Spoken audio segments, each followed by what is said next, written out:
33 tahun berlalu sejak invasi makhluk asing dari luar angkasa, alien atau disebut dengan nama Votann, kondisi dunia menjadi carut-marut. Ada manusia yang hidup berdampingan dengan Votann, ada yang jadi budak Votann, dan yang terakhir anti terhadap Votann. Sejenak, mari kesampingkan perihal tersebut dan mari fokus ke pria bernama Nolan yang ditemani rekan pengembaranya Irisa. Mereka berdua sedang mengambil sebuah benda berharga sebagai gambaran barang siapa yang memiliki benda ini, maka kehidupannya akan kaya raya. Bayangkan seberapa berharganya benda ini.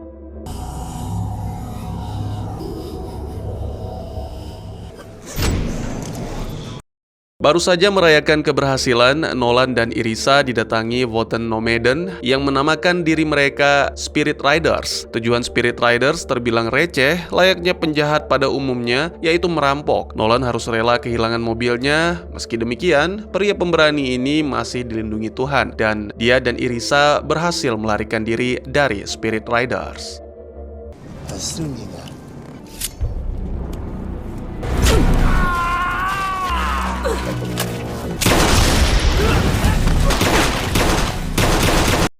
Cobaan tidak berhenti sampai di sana. Di hutan, dalam kondisi Irisa yang terluka akibat tembakan, kedua jagoan ini harus berhadapan dengan alien raksasa. Bukan satu atau dua, melainkan belasan. Peluru Nolan tak cukup untuk menewaskan makhluk asing tersebut, namun lagi-lagi keberuntungan berpihak kepada mereka. Sekelompok orang datang menyelamatkan Nolan dan Irisa.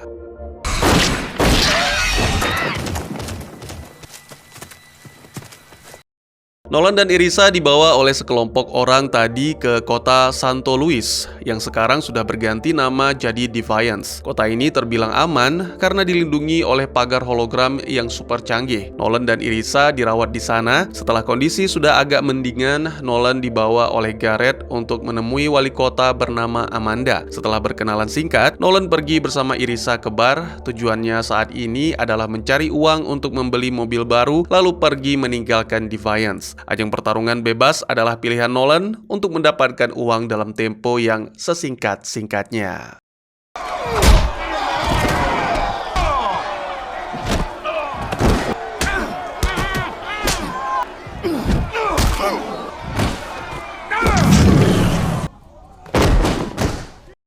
Berhasil mendapatkan uang, Nolan langsung dipalak oleh sekelompok warga lokal. Alasannya sederhana, Nolan dianggap curang pada saat bertarung karena memukul area vital lawan. Sekarang, uang Nolan banyak berkurang dan dia harus putar otak lagi agar mendapat cuan.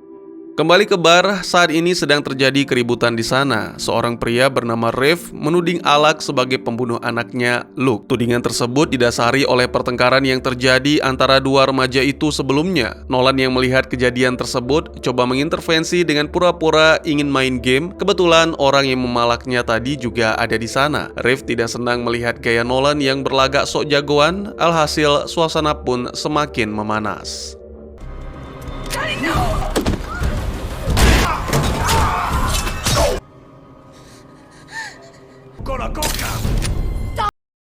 Usut punya usut, dari hasil mendengarkan percakapan Rev, diketahui Alak bukanlah pelaku pembunuhan Luke. Nolan menawarkan diri sebagai detektif profesional yang terlatih dan berpengalaman. Aku bisa mencari pelaku pembunuhan anakmu. Jika aku berhasil, aku minta bayaran yang sangat tinggi, kata Nolan. Rev sepakat, aksi penyelidikan pun segera dilakukan. Keesokan paginya, Nolan langsung menyelidiki lokasi pertama. Setelah mendapatkan sejumlah bukti dan jejak, Nolan bisa langsung tahu siapa biang kerok kekacauan ini. Aksi penangkapan pun segera dilakukan.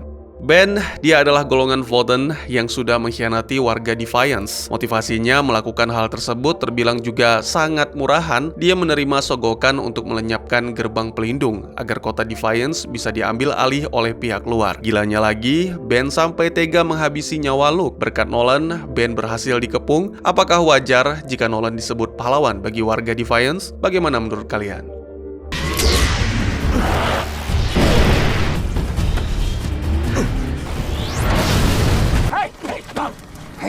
Why did you kill Luke? Nolan dan Irisa sudah punya banyak uang sekaligus punya mobil baru. Dua jagoan ini bersiap meninggalkan kota Defiance. Tak lupa Nolan pamit dengan pimpinan kota. Di sisi lain, warga Defiance sedang resah dan gelisah karena sebentar lagi kota tercinta mereka akan diserang oleh pihak asing. Setelah keluar melewati gerbang, Nolan memantau dari kejauhan jarak dan jumlah pasukan musuh. Hati Nolan tersentuh. Dia tidak tega meninggalkan warga Defiance setelah semua kebaikan yang telah diberikan untuknya. Bermodalkan benda berharga miliknya yang sebelumnya dikubur di hutan, Nolan kembali ke Defiance, tapi sayangnya Irisa tak mau ikut dengannya. Gadis itu lebih memilih mengejar impiannya pergi ke Antartika, sebuah wilayah yang paling aman dibandingkan tempat-tempat lain. Akhirnya, mereka berdua pun berpisah. Nolan kembali ke Defiance, ia menyerahkan benda berharga lalu menyusun strategi menghadapi musuh. Karena ulah Ben, pagar pelindung kota sudah tidak berfungsi, jadi mau tidak mau seluruh warga harus siap bertempur.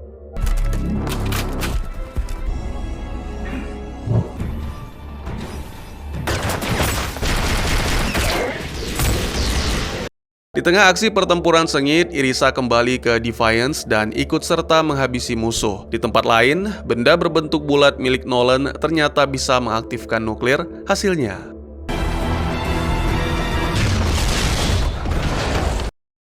pada saat perang terjadi, rupanya salah satu makhluk planet Casti melarikan diri dari tugas dan tanggung jawabnya sebagai prajurit. Tak butuh waktu lama, ia pun ditangkap. Keesokan paginya, sosok yang dianggap pengecut itu dieksekusi oleh kaumnya sendiri. Sebagai informasi, semua orang yang berambut putih mirip orang albino ini adalah warga planet Casti atau biasa disebut Castitan. Eksekusi penyiksaannya pun cukup mengerikan. Tubuhnya diikat lalu ditarik seperti direnggangkan dengan cara paksa.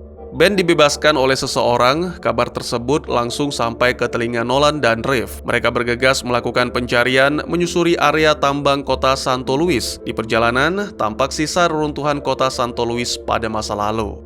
Irisa tak tega melihat Castitan disiksa sedemikian kejamnya. Dia pun berinisiatif menolong makhluk tersebut hingga dirajam oleh Castitan lainnya. Beruntung, seorang prajurit keamanan kota, Tommy, menolong Irisa.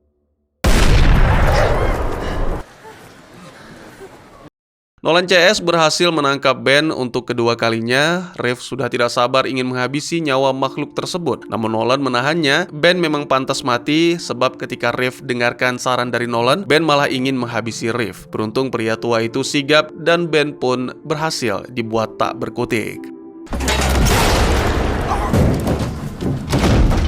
Datak, ayah kandung Alak, datang menemui kaumnya yang saat ini dijaga oleh Tommy dan Irisa. Tujuan Datak ke sana mau menghabisi warga dari planetnya itu, namun dicegah oleh Tommy dan Irisa. Amanda datang ke sana, coba melerai pertikaian tersebut. Ketika ibu wali kota ini muncul, Datak seolah tak berdaya melawan kuasanya. Ditambah lagi Nolan juga datang ke sana, alhasil pembunuhan pun batal dilakukan.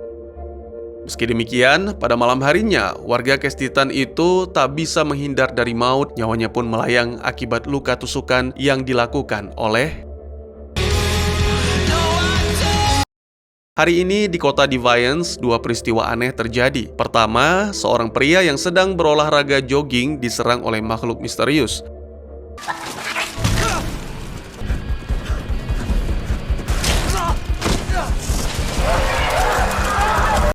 Di waktu yang sama, namun di tempat yang berbeda, pria yang sedang bersenang-senang juga dihabisi oleh makhluk yang sama.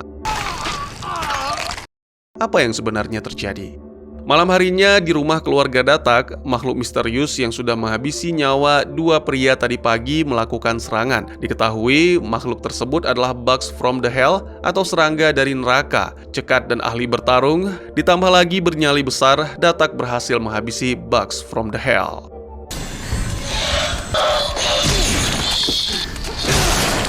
Karena situasi di rumahnya saat ini tidak aman, Datak mengantar Christy pulang ke tempat Reeve untuk sementara waktu. Sebagai informasi, Christy adalah calon istri Alak, putra Datak, dan Christy merupakan anak perempuan satu-satunya Reeve. Hubungan Christy dengan Alak awalnya sangat ditentang oleh keluarga Reeve karena perbedaan alien dan manusia. Tak lama kemudian, Nolan dan Irisa datang menemui Reeve untuk mengusut kasus kematian dua pria di kota Defiance. Menurut informasi, dua pria tersebut adalah spesialis pengeboran minyak atau dalam istilah profesi disebut wildcatter. Keesokan harinya, Irisa coba menerawang ke sebuah lokasi mengapa dua pria yang bernama Bowen dan Taggart dihabisi oleh bugs from the hell. Penerawangan yang dilakukan Irisa membuatnya tersiksa. Nolan tidak tega dan segera menyadarkannya.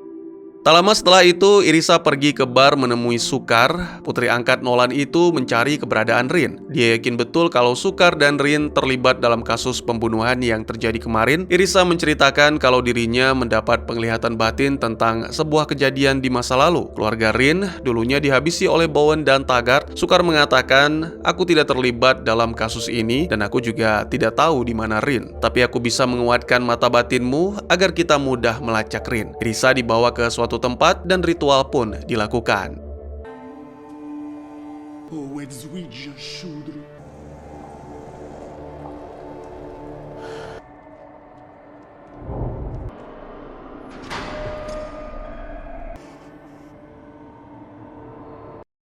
Lokasi Rin sekarang sudah diketahui. Nolan CS bergegas menuju ke sana. Saat tiba, tim melihat penampakan bugs from the hell, begitu juga dengan Rin yang ada di lokasi. Rin memang sengaja memelihara serangga dari neraka untuk dijadikan alat balas dendam. Sebagai sesama alien jenis Irets, Irisa coba menyadarkan Rin kalau aksinya menghabisi Bowen dan Taggart salah. Ditambah lagi, memelihara serangga dari neraka bukanlah sebuah keputusan yang bijak karena hewan-hewan buas itu bisa saja suatu hari nanti menjadi petaka. Awalnya Nolan CS mendapat penolakan sekaligus perlawanan dari Rin, namun akhirnya Rin sadar dan para serangga itu berhasil ditumpas oleh jagoan kita bersama, yakni Nolan. Renee! What are you doing? Getting the babies to attack Mama! Ren, let's go! Come on!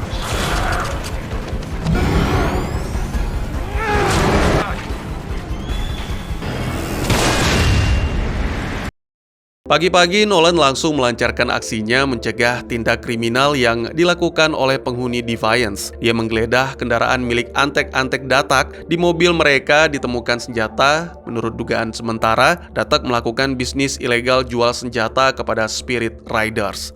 Malam ini, adik Amanda, Kenya, memergoki temannya sedang berbisnis dengan Ulysses. Sebagai informasi, Ulysses si Bioman ini juga salah satu antek-antek Datak. Bisnis yang dilakukan yaitu human trafficking. Kenya coba menyelamatkan temannya sekaligus melakukan perlawanan. Tapi sayang, wanita itu tak bisa berbuat banyak, alhasil mereka pun dibawa.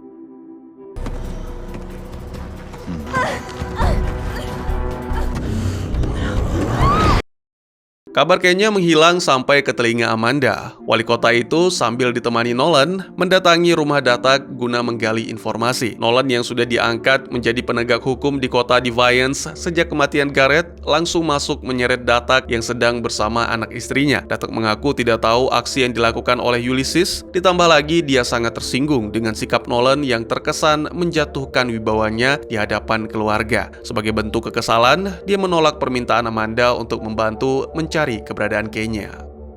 Ulysses membawa Kenya dan temannya ke markas. Rupanya Bioman itu sekarang jadi orang suruhan Miko. Di markas milik Miko, banyak manusia yang diculik paksa dan kemudian dijadikan eksperimen. Singkat cerita, tak lama kemudian Nolan dan Amanda berhasil melakukan penggerebekan di tempat tersebut. Beruntung Kenya dan temannya berhasil diselamatkan. Sebagai informasi tambahan, sosok Datak bisa digolongkan sebagai musuh masyarakat atau bahasa sederhananya preman kota. Setiap ada tindakan kriminal di Defiance, pasti nama Datak yang terduga, meskipun terkadang dia tidak selalu berbuat salah. Namun jika dilihat dari bisnis yang dilakoni, mulai dari judi, tarung bebas, disertai taruhan, perdagangan senjata, dan lain sebagainya, pantas saja sosok berambut putih berhidung mancung itu disebut preman atau mafia setempat. Kali ini Nolan harus bertugas mengantar Rin ke penjara di Vegas. Dari gerak-gerik makhluk sejenis dengan Irisa itu, sepertinya ada yang tidak beres rencana apa yang lagi disusun olehnya. Sementara Nolan pergi, jabatan petugas hukum kota sementara diwariskan kepada Irisa. Dalam perjalanan, Rin tampak sedang menyiapkan alat untuk melepas ikatan borgolnya. Lalu tak lama kemudian, ikatan pun berhasil dilepas. Dia seperti ingin mengambil sesuatu di bagasi atas. Nolan yang awalnya dikira tidur, ternyata tidak. Dia bangun dan langsung menodongkan senjata. Rin kembali diikat, lalu tiba-tiba ledakan terjadi.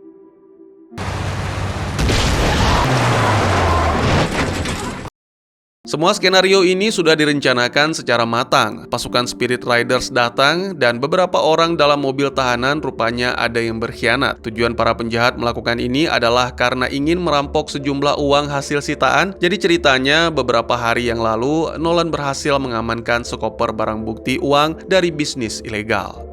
Kembali ke Defiance, kota tentram ini didatangi seorang tamu dari luar. Irisa sedari awal memang sudah memantau pergerakan tamu tersebut. Tampaknya dia seperti punya dendam pribadi dan benar saja tak lama kemudian si tamu tersebut ditangkap dan dikurung dalam sebuah ruangan. Tommy yang ada di luar curiga dengan gerak-gerik Irisa. Dia pun mengikuti rekannya tersebut ke dalam ruangan, menyaksikan apa yang sedang terjadi. Jiwa petugas keamanan Tommy berontak. Dia coba menyelamatkan orang tersebut namun dijaga ketat oleh Irisa. Dari jendela mobil tahanan, Nolan memantau pergerakan musuh. Malam harinya, Nolan dan Amanda coba memeriksa keluar sekaligus menangkap bandit yang membajak kendaraannya. Kesempatan tersebut dimanfaatkan oleh Rin untuk melarikan diri dari mobil tahanan. Nolan tahu kalau Rin melarikan diri. Wanita yang ikut di dalam mobil tahanan tidak disangka juga mengkhianati Nolan. Pria jagoan ini ditodong pistol. Beruntung Rin datang dan tiba-tiba membelot. Dia malah justru menjaga Nolan CS agar selamat. Singkat cerita, Nolan dan kawan-kawan pulang ke Defiance.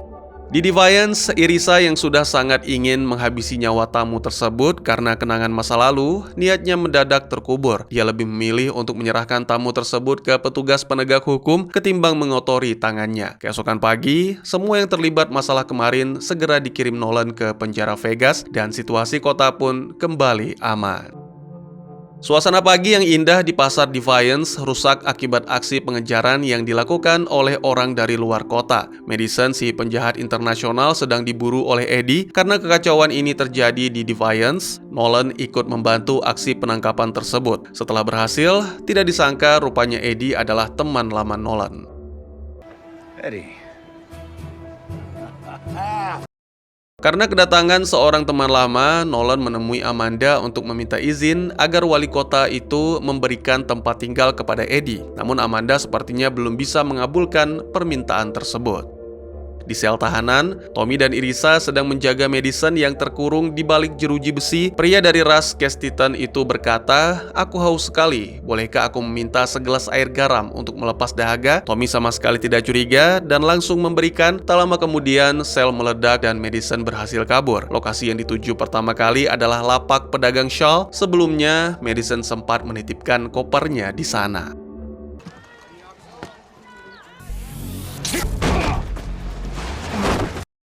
Nolan yang sudah tahu Madison kabur langsung menemui Eddie dan menuding sahabatnya itu sebagai orang yang membantu tahanan kabur. Di Defiance tidak ada yang bisa merakit bom dengan air garam selain kau. Pastilah kau yang membantu Madison kabur, ujar Nolan. Eddie yang mendengar hal tersebut membantah keras, "Bukan aku pelakunya." Madison mendatangi keluarga satu rasnya, Datak. Padahal kedua orang itu saling kenal. Diam-diam Madison memasukkan sesuatu ke santapan Datak. Setelah menikmati, sebuah benda mikro bersarang di dalam tubuh Datak. Kini Datak dengan mudah dikendalikan oleh Madison. Pertama-tama Madison mau Datak menyembunyikan dirinya apabila Nolan dan Eddie datang. Dan benar saja, ketika dua petugas pemberani itu datang, Datak terpaksa berbohong.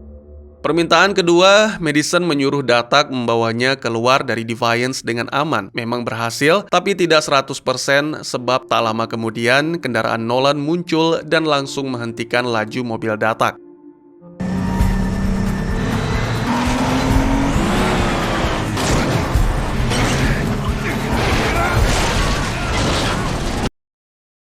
Setelah berhasil diamankan, Datak dibawa pulang dan Madison diborgol di TKP. Sempat terjadi perselisihan antara Eddie dan Nolan. Eddie punya misi terselubung. Rencananya Madison akan dibawa kemudian diserahkan kepada pemerintah kota lain. Madison dihargai sangat tinggi dalam keadaan hidup ataupun mati. Nolan tidak setuju dengan aksi tersebut dan justru berharap Madison ditahan di Defiance. Karena dengan begitu, Eddie bisa tinggal di kota yang tentram ini. Akhirnya Eddie marah dan kecewa, dia bahkan mau menukarkan kepala Madison dengan kepala Nolan, sahabatnya sendiri. Setelah berdiskusi alot, Eddie sadar bahwa tindakannya salah. Tak lama kemudian, petugas dari luar kota datang. Mereka terkejut mengapa Madison sampai nekat dihabisi. Tindakan ini melanggar yurisdiksi dan bisa dikenai sanksi hukuman internasional. Karena tak ingin Nolan ditangkap, akhirnya Eddie menjadikan diri sebagai kambing hitam. Petugas pun langsung membawanya.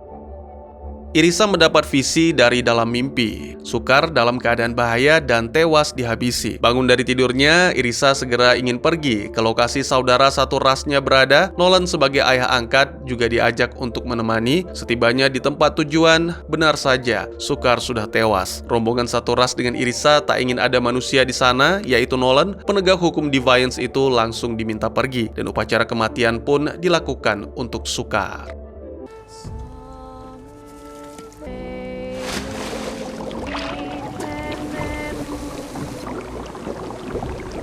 Tak disangka, tak diduga, Sukar hidup lagi. Tujuannya saat ini adalah kembali ke Defiance. Sebelum ke sana, Sukar mengajak Irisa untuk mencuri sejumlah potongan kabel. Aksi mereka diketahui oleh pemilik toko. Sukar sekarang bukan Sukar yang dulu. Kini tubuh pria berotot itu tidak mempan ditembus peluru.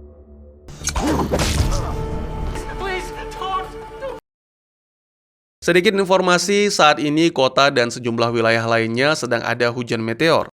Sukar dan Irisa mengambil alih stasiun radio milik Alak. Tujuan Sukar yaitu melakukan kontak dengan pesawat luar angkasa, lalu pesawat tersebut akan menghantam kota Defiance sampai hancur. Perlu diketahui, jasad Sukar sebenarnya dalam keadaan sekarat, lalu tubuhnya dirasuki dewa jahat. Oleh sebab itu, Sukar mau bertindak gila menghancurkan Defiance. Hal tersebut diketahui oleh Nolan berdasarkan laporan dari dokter kota Defiance, Yul. Sebelumnya, Sukar mencuri alat dari rumah sakit untuk disambungkan ke alat pemancar sinyal. Mengetahui kota dalam bahaya, Nolan langsung pergi ke stasiun radio untuk menghentikan Sukar. Tembakan pertama dari Nolan tidak membuat Sukar KO, malah justru terjadi baku hantam di antara keduanya.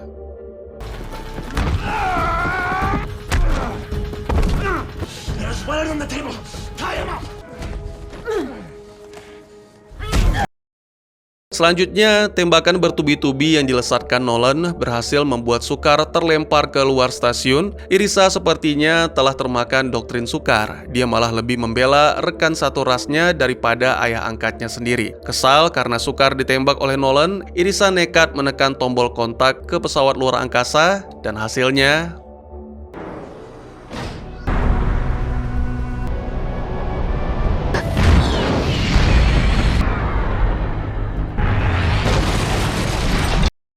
mengetahui pesawat tersebut tidak jatuh di Defiance, mendadak Nolan sadar kalau sebenarnya Sukar tidak seburuk yang ia kira. Kejadian ini mutlak salah paham, jiwa Sukar terombang-ambing antara sisi baik dan sisi jahat. Setelah itu Sukar dibawa ke rumah sakit untuk mendapat perawatan dari Yul. Menurut keterangan dokter Defiance, Sukar saat ini dalam kondisi kritis. Irisa membawa Sukar ke kamp bangsanya. Sebelum pergi, gadis itu memberikan nafas buatan kepada Sukar, sembari berkata kepada para kaumnya, rawat dan jaga dia baik-baik. Nolan dan Tommy mendatangi pesawat yang jatuh tidak jauh dari Defiance. Setelah diperiksa, mereka menemukan seorang pria yang terbungkus dalam kantong air. Pria tersebut masih hidup dan segera dibawa ke Defiance. Yul memeriksa kondisi pria yang diketahui bernama Gordon tersebut, namun tiba-tiba Gordon mengamuk dan menyerang Yul. Malam harinya, Gordon dibawa untuk menginap di rumah Reeve. Ketika semua orang tertidur lelap, Gordon mendapat bisikan gaib dan langsung mencekik Amanda dengan keras. Beruntung Nolan dan Reeve segera melerainya, karena jika tidak, tentu Amanda bakal tewas di tempat.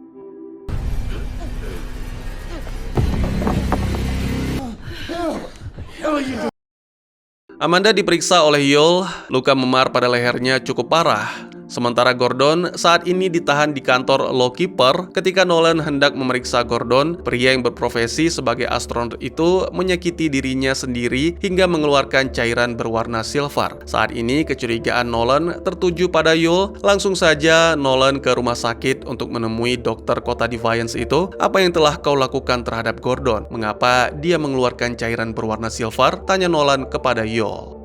Akhirnya semua orang berkumpul di kantor Lawkeeper untuk mengusut masalah ini. Menurut pengakuan Yul, Gordon ini bukanlah manusia seutuhnya, melainkan setengah Indogen. Sebagai informasi, Indogen adalah salah satu ras Voten. Selain itu, diduga kuat Gordon ini sengaja diciptakan oleh musuh sebagai mata-mata. Tak menutup kemungkinan pesawat jatuh dan ada Gordon di dalamnya merupakan strategi dari musuh yang sengaja ingin menghancurkan Defiance. Tampaknya asumsi tersebut tidak meleset sebab Calm down! Gordon! No! Don't hurt him! Don't hurt him!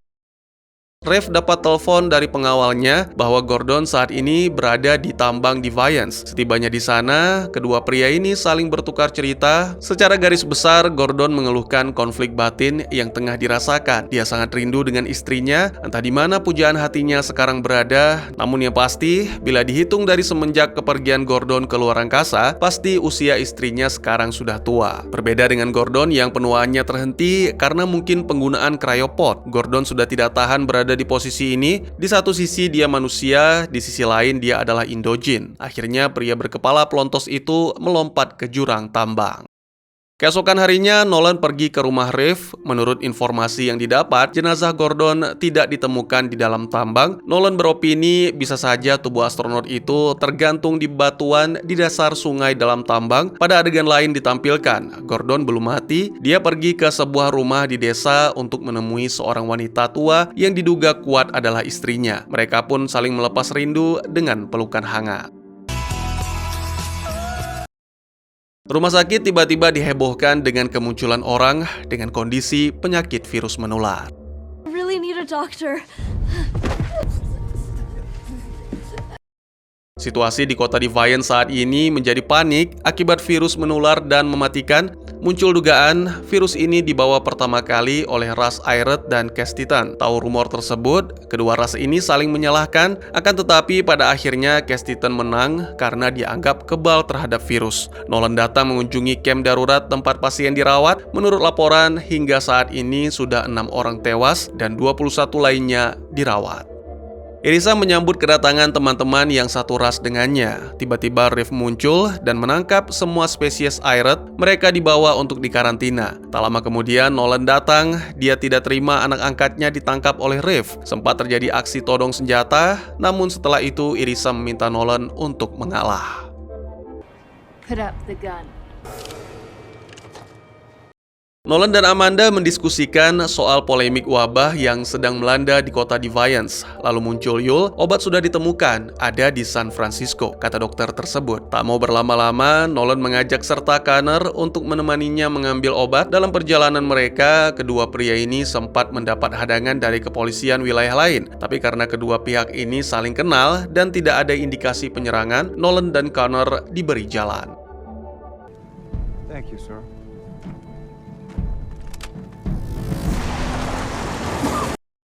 Kondisi kota Defiance semakin parah. Amanda dan Christy positif tertular virus. Sementara itu, di lokasi tambang tempat Aerith dikarantina, sempat terjadi bentrok antara ras tersebut dengan penjaga. Satu orang tewas bernama Ratus.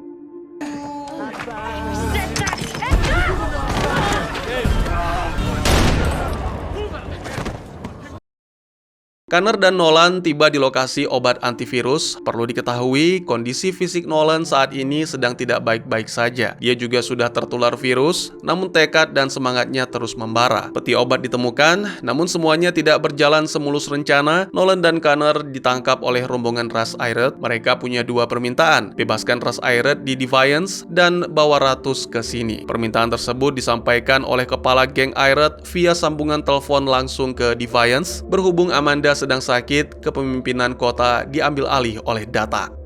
Sepak terjang dan nyali Datak tak usah diragukan lagi. Tanpa pasukan, dia mendatangi markas Aerith. Semua anggota ras Aerith dihabisi dengan tangannya sendiri bermodal trik jebakan. Bahkan, Connor juga ikut dibunuh karena dianggap terlalu ribet. Setelah itu, peti obat diambil dan satu ampul disuntikan ke tubuh Nolan agar kepala keamanan Defiance itu segera pulih. Saat ini di kota Defiance sedang dilakukan sterilisasi menggunakan disinfektan. Semua mayat korban virus dimakamkan secara massal dengan cara dikremasi. Datak dan mendiang Connor dianggap sebagai pahlawan kota.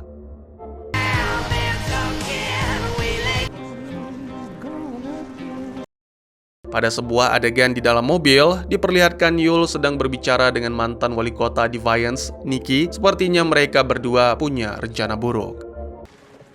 I finally got my hands on one of the Caliban. Destroy it immediately. You know, we can reshape this planet. Alak bersama teman-temannya sedang berpesta merayakan acara pelepasan masa lajang. Karena dalam pengaruh alkohol, mereka pun bertengkar dan tidak sengaja merusak dinding bar. Di dalam dinding tersebut ditemukan sesuatu yang ternyata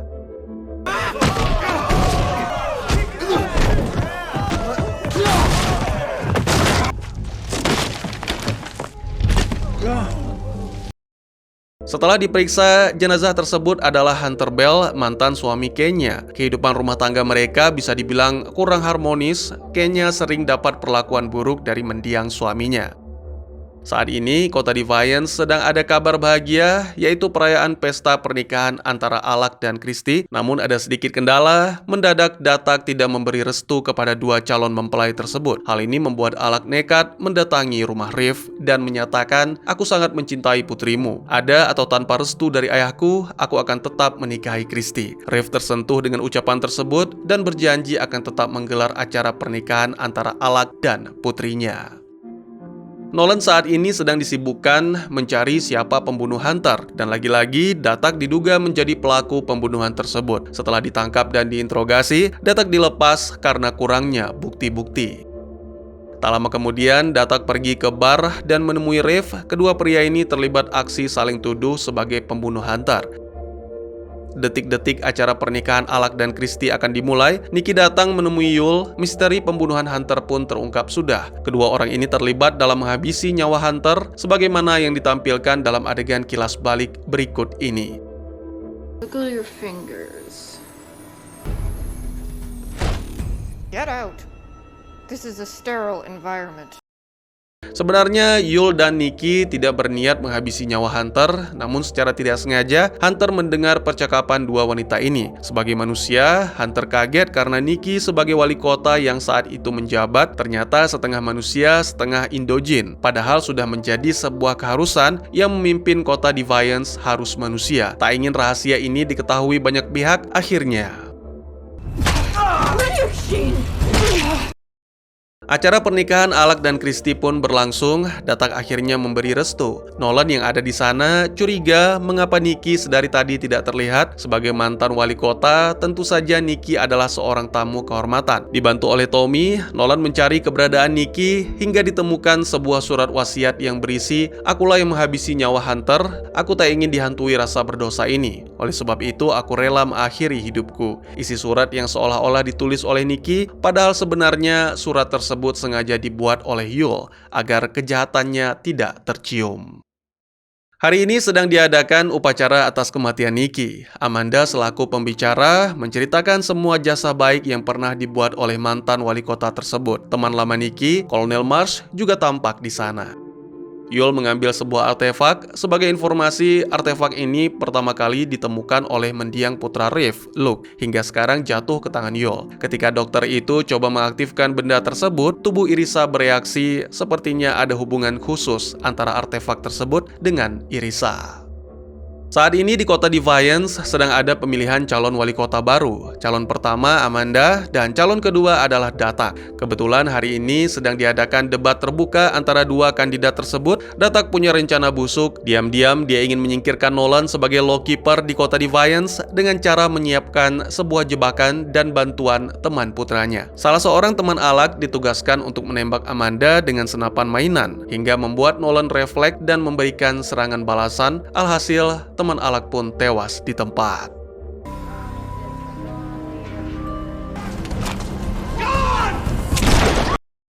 Strategi Datak berhasil, kini Nolan jadi buah bibir warga kota. Saking tidak kuat menerima kesalahan yang tidak sengaja ia lakukan, Nolan mundur dari lawkeeper dan berencana pergi meninggalkan Defiance. Aksi Datak mempermalukan Nolan tidak berhenti sampai di sana. Sekarang Datak menyiarkan aib masa lalu Nolan pada zaman perang. Kisah tersebut semakin membuat warga merasa benci kepada pria mantan pasukan elit militer tersebut. Riff tahu betul kalau semua kekacauan ini ulah Datak. Riff tanpa ragu memerintahkan anak buahnya untuk memberikan pelajaran kepada putra Datak yang sekaligus menantunya.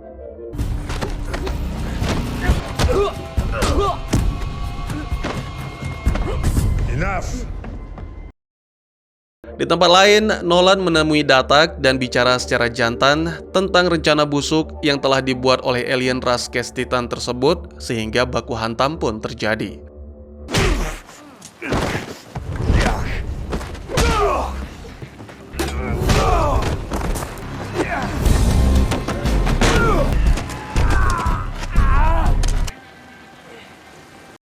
Malam harinya, Nolan dan Irisa bersiap untuk pergi, sementara itu Yul lagi-lagi mencoba mengaktifkan artefak miliknya dan... Hey! Irisa pingsan dan harus dilakukan tindakan medis. Yul minta Nolan untuk tidak berada di ruang operasi selama tindakan medis berlangsung. Sebuah kilas balik menampilkan kalau benda artefak serupa satunya lagi berada di dalam tubuh Irisa. Oleh sebab itu, tubuhnya bereaksi ketika Yul mengaktifkan benda keramat tersebut. Tak lama kemudian, seperti ada yang menolong Irisa untuk pergi dari rumah sakit. Nolan yang mulai curiga mendobrak masuk, tapi semuanya terlambat. Irisa sudah tidak ada di sana. Irisa! Pagi harinya, Nolan yang sedari malam menyusuri hutan bersama Tommy akhirnya berhasil menemukan Irisa. Setelah itu, Irisa dibawa ke camp tempat para rasnya tinggal. Di sana ada Rin dan Sukar yang masih belum sadar alias koma. Di rumah sakit, Kolonel Marsh datang mendesak Yul untuk memberi informasi tentang artefak. Perlu diketahui, Kolonel beserta pasukannya ini datang dari kota New York atau sebutan lainnya Earth Republic. Memang sedari awal mereka sangat mengincar kota Defiance, khususnya area tambang. Setelah Yul memberitahu kota artefak yang ada di tubuh Irisa, pasukan Kolonel Marsh bergegas melakukan penangkapan. Setibanya pasukan ke camp ras Irith, awalnya Irisa masih bersembunyi dan tidak mau menampakkan diri, sampai akhirnya dia terpaksa menyerah karena tidak tega melihat saudara-saudaranya disakiti. Di kota Defiance, suara gemuruh tepuk tangan terdengar meriah atas kemenangan Datak sebagai wali kota. Kini secara resmi, kota Defiance dipimpin oleh ras Kes Titan. Kemenangan Datak sebenarnya dianggap curang. Kenya yang merupakan adik kandung Amanda berencana menghabisi nyawa istri Datak di dalam hutan dengan cara memberi sebotol racun. Namun apa yang terjadi? Bukan istri Datak yang tewas, melainkan dirinya sendiri. Irisa dibawa ke rumah sakit dan akan segera dioperasi untuk mengambil artefak dari dalam tubuhnya. Sementara itu, Kolonel Marsh datang menemui Datak, mengucapkan selamat sembari mengajak membangun hubungan diplomasi. Datak dengan sombong menolak semua yang ditawarkan Marsh. Bahkan, alien ras Kes Titan itu memberi Kolonel Marsh tiket menuju ke surga. Istri Datak, Stama, masuk ke ruang kerja suaminya dan melihat Marsh terkapar bersimbah darah. Kematian Kolonel merupakan musibah besar sebab Defiance akan segera diserang besar-besaran oleh Earth Republic. Tindak operasi Irisa sedang dilakukan. Nolan dan Reeve berusaha menyelamatkan gadis Irith itu. Aksi baku tembak pun terjadi.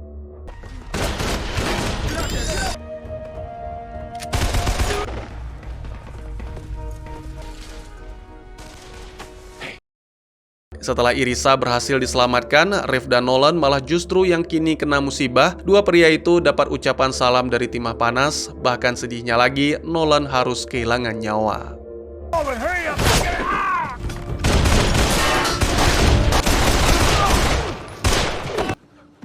No! Irisa bertemu dengan dua orang dari rasnya. Disebutkan bahwa di dalam tambang tersimpan sebuah dosa kejahatan yang besar. Irisa ditugaskan untuk menyelesaikan permasalahan tersebut. Tak lama kemudian, Irisa mengaktifkan artefak dari dalam tubuhnya yang bisa membuat Nolan hidup kembali. Setelah itu, Irisa pun pergi.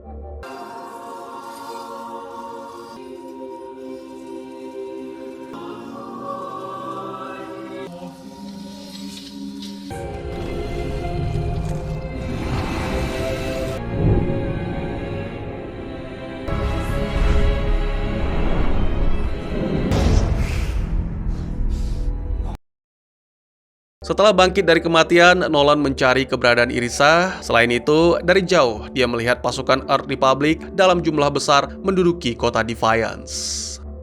Irisa! Irisa!